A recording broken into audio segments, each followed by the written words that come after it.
Bapak Ibu Saudara, kita melanjutkan tema kita terobosan. Ini sudah yang keempat ya.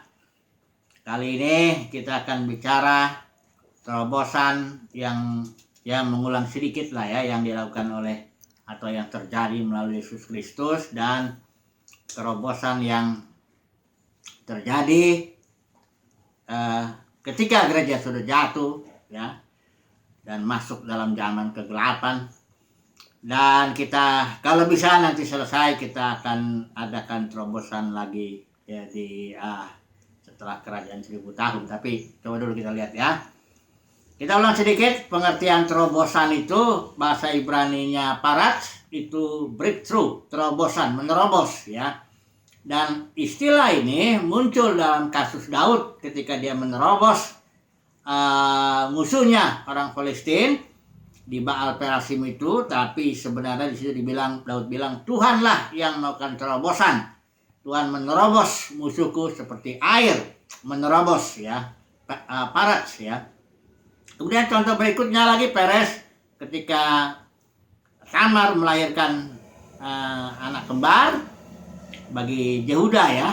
Jadi yang tadinya sudah muncul duluan Zerah itu, tangannya udah keluar dan sudah diikat oleh bidan, tapi dia menarik lagi dan akhirnya si Peres menerobos ya keluar, sehingga dia keturunannya ya, dia mendapat hukum dalam hukum Yahweh itu hak kesulungan.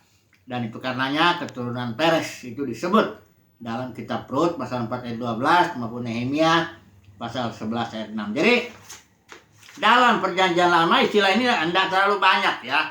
Dan bahkan dalam perjanjian baru tidak ada. Istilahnya tidak ada, tapi konsep terobosan itu ada ya. Alkitab mengatakan dalam 2 Korintus itu ayat 4 sampai 6, ayat 4 dan 2 Korintus pasal 4 ayat 6 itu dibilang dengan ungkapan habis gelap terbitlah terang. Ini terobosan, ini konsep terobosan ya. Jadi kita sudah bahas konsep terobosan dalam tiap dispensasi. Kita sudah bahas itu dispensasi Adam, itu terobosannya melalui Nuh. Dispensasi Nuh itu merosot lagi, terobosannya melalui Abraham. Abraham itu akhirnya merosot, Israel diperbudak di Mesir. Terobosan melalui Musa ya, dibebaskan dan sebagainya. Nah, ketika dispensasi Musa merosot lagi, bahkan sampai dibuang ke Babel. Dan kalaupun terjadi ya terobosan itu melalui Nehemia, Zerubabel dan juga Ezra, tapi kembali merosot lagi ya. Ya itu kemerosotannya itu dengan munculnya Mahkamah Agama Sanhedrin ya, yang ini banyak mengejar uang dan jabatan. Bahkan orang Farisi di Taurat itu dibilang hamba Mamon ya dalam Injil Lukas. Dan terobosan yang ini yang sudah kita bilang universal ya, terobosan universal melalui Yesus itu. Kenapa universal? Kita sudah bahas itu kemarin. Cuma dulu saya ulangi sebentar bahwa karena terobosan ini menghapus ya, terobosan ini datang terang ya, setelah gelap ya.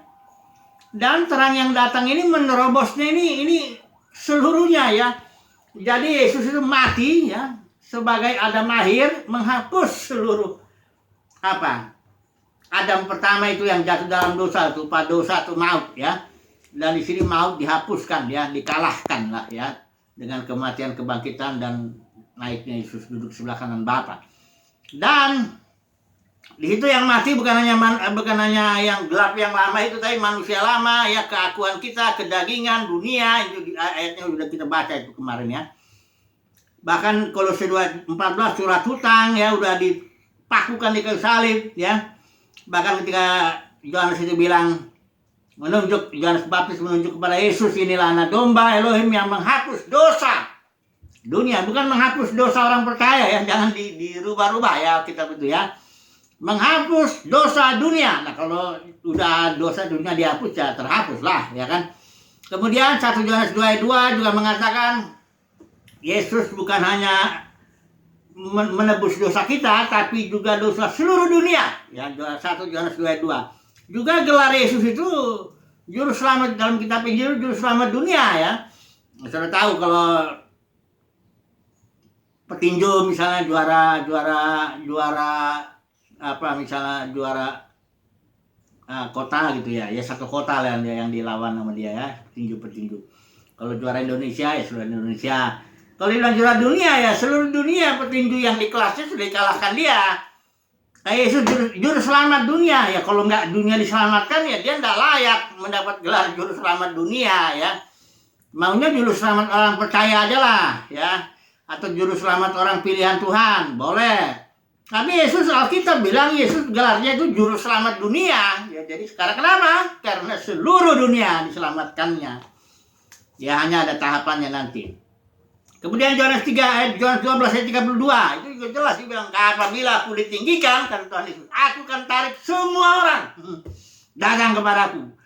Nah kalau kita tanya kenapa di zaman ini hanya sedikit yang ditarik Yesus, ya itu karena maunya dia yang pilih, karena bukan kamu yang pilih aku yang pilih kamu. Kalau kita bisa percaya Yesus itu bukan karena kita mau datang sama Yesus, nggak ada seorang pun yang bisa datang kepada Yesus. Itu udah jelas Yesus bilang, tak ada seorang pun yang datang kepada aku, katanya, kalau Bapa nggak kasih karunia, nggak berikan kasih karunia. Jadi jangan diremehkan Yesus ya. Kayak ada seorang pernah khotbah tuh, anak muda sih memang ini. Katanya Yesus keliling-keliling, ketok-ketok pintu ya, aduh, seolah kayak pengemis gitu ya. Siapa yang buka pintu, Yesus masuk. Ya. Yesus itu berotoritas. Dia itu Tuhan di atas segala Tuhan. Raja di atas segala raja, dia yang menentukan kok. Ya. Kalau kenapa orang sekarang nggak bertobat? Karena nggak mau Yesus nggak tarik, ya. Karena nggak bisa orang itu datang kepada Yesus, nggak bisa. Kecuali Tuhan Yesus yang bilang, ayo kau datang. Makanya kalau dia manggil, Yesus itu nggak pernah manggil bujuk-bujuk. Matius lagi sibuk itu bikinin di kantor cukai itu, bea cukai. Orang sibuk hitung duit, barangkali di mejanya duit melulu. Yesus bilang, hai Matius, ikut aku. Ikut. Ditinggalin itu semua. Saudara tahu kalau orang lagi megang duit itu susahnya nariknya. Bagi Yesus gampang, ikut ya. Jadi Yesus bilang, Yohanes 12 ayat 32, apabila aku ditinggikan, aku akan tarik semua. Kalau Yesus bilang semua itu akan datang ya. Karena setiap lutut akan bertelut, lidah mengakui Yesus adalah Tuhan. Seluruh pemimpin agama termasuk semuanya akan mengaku Yesus adalah Tuhan. Ya, kalau saat ini banyak yang belum mengaku, ya itu karena Yesus belum mau tarik, belum apa. Ya. Keselamatan itu ditentukan oleh Yesus itu, bukan oleh karena percaya. Percaya juga orang karena dikasih iman Yesus itu. Jangan juga saudara pikir bahwa manusia bisa punya iman. Tidak ada. Iman itu iman Kristus yang dikasih, baru kita bisa percaya. Ya, iman itu energi Kristus ya. Itu diberikan oleh Dia. Jadi udah deh ya. Jangan remehkan lah ya Yesus itu ya. Ya nggak apa-apa lah kalau masih mau bilang segalanya tergantung manusia, jadinya ya tergantung manusia mau percaya atau enggak ya terserah. Kalau saya sih jelas manusia itu orang mati kok. Mati dalam dosa, diperbudak iblis. Bagaimana mau bebas? Ada lagi bicara kehendak bebas. Gimana kehendak bebas? Orang mati kok punya kehendak bebas. Salah, ngawur udah. Ya. Jadi Yesus itu sangat universal ya, terobosannya itu. Nah, saya mau melihat satu sedikit sebelum saya masuk kepada kejatuhan gereja ya. Yesus itu dalam Yohanes pasal 1 itu dibilang terang. Ini kalau dalam terjemahan GLT ini bagus ini. Dibilang dalam Injil Yohanes, Yesus itu dibilang terang, sejati. Kan terobosan dalam konsepnya perjanjian baru kan habis gelap, terbitlah terang. Siapa terang sejati itu? Ya, ini coba lihat dulu. Yohanes 1 ayat 5 ya. Yohanes 1 ayat 5. Dan terang itu bercahaya dalam kegelapan, dan kegelapan itu tidak menguasainya. Ayat yang ke-9, siapa itu? Dialah terang yang sejati, yang dengan datang ke dalam dunia, dia sedang menerangi siapa? Setiap orang. Orang yang paling gelap pun ya kalau diterangi ya terang juga. Karena sebenarnya kegelapan itu tidak ada. Gelap itu karena terang belum datang. Saudara kalau melihat ya ini ruangan ya. Saya terangin. Tadinya gelap. Terus saya hidupin lampu cek. Terang dia. Saya tanya, di mana gelapnya? Lari kemana kegelapan? Lari keluar? Bukan. Kegelapan itu emang gak ada. Dia ada karena terang belum menerobos. Makanya dia ada kegelapan itu. Ya. Jadi ketika Tuhan menciptakan gelap, dialah yang menciptakan gelap. Bagaimana caranya? Dia menahan diri. Akhirnya nggak adalah gelap. Tapi dia kemudian datang lagi dia menerobos. Habis gelap, terbitlah terang. Itu memang hukum Tuhan. Belajarlah ya hukum-hukum Tuhan itu ya. Enak kok kalau udah kita ketahuan ini apanya hukumnya itu enak. Dan terang ini pasti menang lawan kegelapan. Mana mungkin? Karena terang ini menerobos. Saudara tahu kecepatan cahaya ya kalau dalam ilmu itu. Terang itu cahaya. Kecepatan cahaya itu mendekati 300.000 kilometer per detik. Itu kecepatannya. Ngebayanginnya begini mungkin ya. Kalau jarak dari sini Jakarta Medan taruhlah 1000 kilo ya. Kalau naik pesawat kan 2 jam kurang lebih ya. Seandainya lah ada kecepatan, ada pesawat yang kecepatannya sama lah dengan kecepatan cahaya. 300 km per detik. Maka kita bisa sampai mencapai jarak ya 1000 kali 3000 kali 300 kali jarak Jakarta Medan ditempuh hanya 1 detik gitu. Cepat, luar biasa ini cahaya ini menerobos 300 kali 1000 kan 3000 hanya. Kalau pesawatnya kecepatan cahaya itu cuma 1 detik, sampai kita. Ini cahaya nggak berhenti, cahaya itu punya sifat nggak berhenti, dia terus begitu. Sama dengan kerajaan surga, kerajaan terang sama. Coba lo lihat Yesaya 9, kerajaan terang itu ya ayat 7. Semuanya ya, para ahli percaya ini ayat mengenai Mesias ya, kerajaan Mesias. Dibilang gini, dalam hal perluasan pemerintahannya increasement ya. Dalam hal perluasan pemerintahannya dan dalam hal damai sejahtera tidaklah berkesudahan. Nggak ada akhirnya. Kalau bahasa Inggris there will be no end. Of the increase of his kingdom and his peace, there will be no end. Nggak ada akhir. Artinya pemerintahnya terus menerobos kerajaan gelap. Terang terus menerobos gelap. Nggak akan berhenti sampai hilang gelap itu.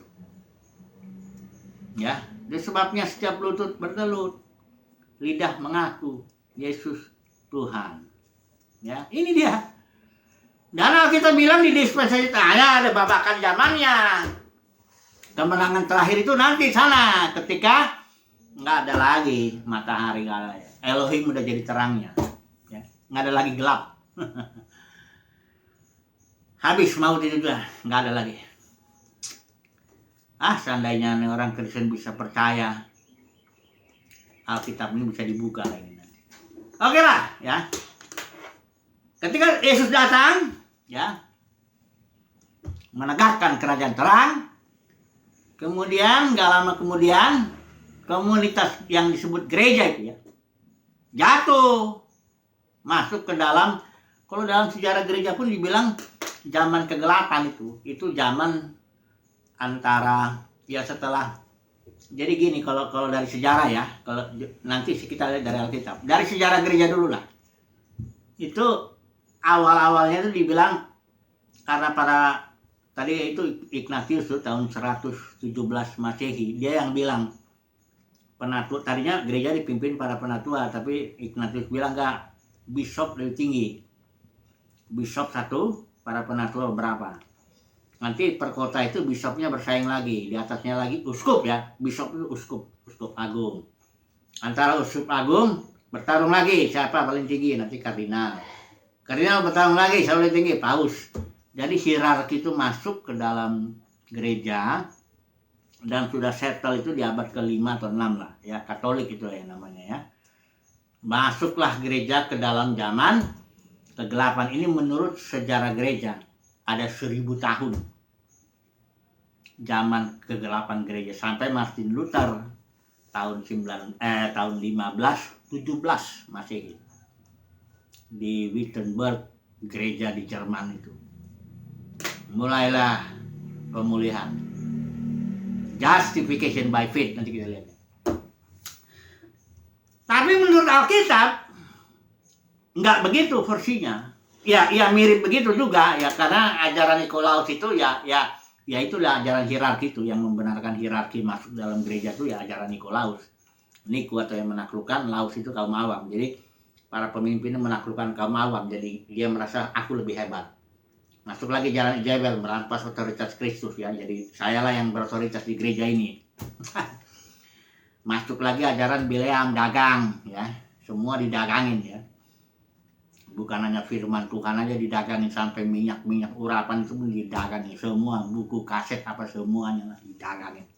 Pedagang itu semua. Jadi awalnya gereja itu jatuh karena Kisah Rasul 20. Para pemimpin menarik murid-murid yang tadinya murid-murid itu ikutin Roh Kudus, sekarang ikutin dia. Makanya jadilah denominasi. Ada denominasi ya namanya pemimpinnya Lutheran, Calvinis ya, Mennonite ya, Simon Menno itu. Ya, atau alirannya sesuai Presbyterian, Episkopalian ya. Atau sesuai dengan ini Pentakosta, Karisma, sama aja itu. Pendeknya menarik murid itu. Ya. Para pemimpin menarik murid bagi diri mereka sendiri. Dengan ajaran palsu haruslah. Kalau dengan asli nggak bakal menarik.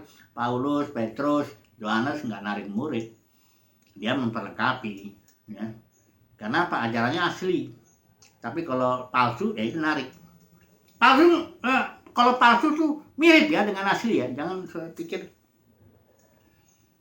kalau palsu penundukan diri itu tudung rohani ya, itu palsu ya. Yang aslinya ada penundukan diri. Yang ngumpulin duit lewat perpuluhan lah, buah sulung lah, janji iman lah, apa itu palsu. Yang aslinya para rasul ngumpulin duit bagi siapa yang rela dan dibagikan kepada orang-orang miskin, janda-janda begitu. Selalu ada palsunya, ada aslinya. Dan itu mirip, kan sama itu, mirip narik duit dulu ya. Oke lah, kemudian ketika gereja jatuh dalam kegelapan, apa solusi Tuhan? Solusinya memang sekali-sekali ada terobosan melalui KKR, itulah dia. Justification by faith, KKR lah, terobosan itu melalui Martin Luther ya. Kemudian sanctification by faith yang bilang, ini saya sebut beberapa aja ya, John Wesley. Kekudusan ya, ada juga nanti glorification. Nah, tapi sebenarnya Tuhan mencari para pemenang. Ketika gereja jatuh, ya melalui Rasul Yohanes, Tuhan mencari pemenang. Barang siapa pemenang, 7 gereja itu ya, Wahyu pasal 2, pasal 3. Jadi gereja dibiarin aja jatuh, nggak ada lagi dipulih-pulih. Kenapa? Dia gereja akan bergerak, dunia kekristenan itu bergerak menuju Wahyu pasal 17. Perempuan pelacur Babel itu yang akan dihancurkan. Tapi Tuhan punya pemenangnya tiap zaman. Tiap zaman gereja itu punya pemenangnya.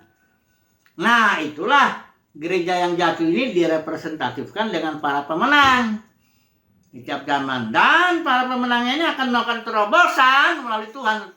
Tuhan yang bikin ya. Yang disebut dalam Roma pasal 8. Kita masuk ya. Roma pasal 8 yang sering saya sebut itu. Roma pasal 8 itu ayat 19 sampai 21. Terobosan di mana putra-putra Elohim yang adalah terang tampil di muka bumi ini, memerintah dan menjadi imam-imam. Masuklah satu zaman yang disebut zaman kerajaan. Itu terobosan yang luar biasa. Roma pasal 8. Terobosan itu namanya glorification by faith. Kalau di surat Roma itu keselamatan ada 3. Justification by faith, ini yang dipulihkan Luther nih. Sanctification by faith, ini yang dipulihkan secara khusus oleh John Wesley, Inggris ya. Baru ini glorification by faith, inilah yang akan terjadi. Mau percaya ke orang, mau enggak ke. Putra-putra Elohim akan tampil melakukan terobosan. Masuklah satu zaman yang disebut milenium, zaman kerajaan. Di mana putra-putra Elohim akan memerintah, ya. Nanti kerajaan dunia itu akan menjadi kerajaan Tuhan dan yang diurapinya. Besoklah kita sambung lagi, ya. Ini sudah 25 ya, sudah dekat ya. Mari. Ya, sudah dekat. Besoklah ya. Kita sambung lagi dari mulai glorification by faith. Ini tinggal sedikit lagi masuk dispensasi yang terakhir itu. Puji Tuhan, haleluya, amin.